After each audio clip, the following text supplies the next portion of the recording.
swerte. Maraming salamat din ako. Yung papagayan na po sa Lord, iiyak ka mamaya. Iiyak ka, promise. Di ba ba, upo ka muna, boys? Okay, sige na. Wala sex pa ako kasi yung walang sex pa na napanood ko yung wala ng asawa. Wala. Hindi mo nangyayari yun. Wag kang wala ka ng asawa. Wala. Meron. Ay, wala. Di pa pala tayo. Makakatalit ba to?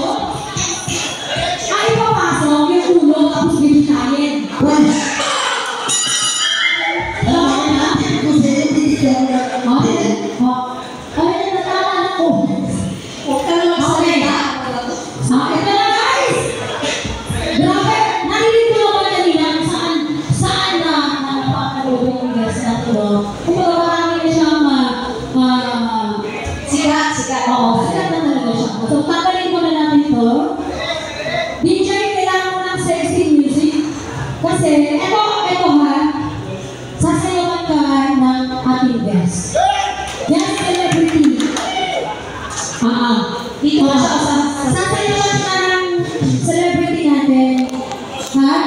Pwede bang represent yung biti ko? Ay, hindi pwede. Ikaw yung nanalo. Hindi. Kaya namin dito. Dito ka. Ikaw. Boys! Ayaw ko magkaroon ng problema. Ayaw ko madumada ng manager na tinakas ko lang yan. Kasi mahal yan. Okay? Ikaw lang ang mahahawakan niya ngayong gabi. Pag hinamakan ka niya at sinayawan ka niya, huwag mo siyang hahawakan na. Kailangan mo siya ang huminga sa katawan mo. Pwede ba yan?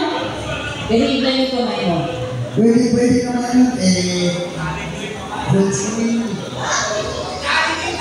Yes, ito. Sorry, pero kaibigan ko yung aso. Let's say girl. Hindi mo ang kilala. Mukhang ano? Churro.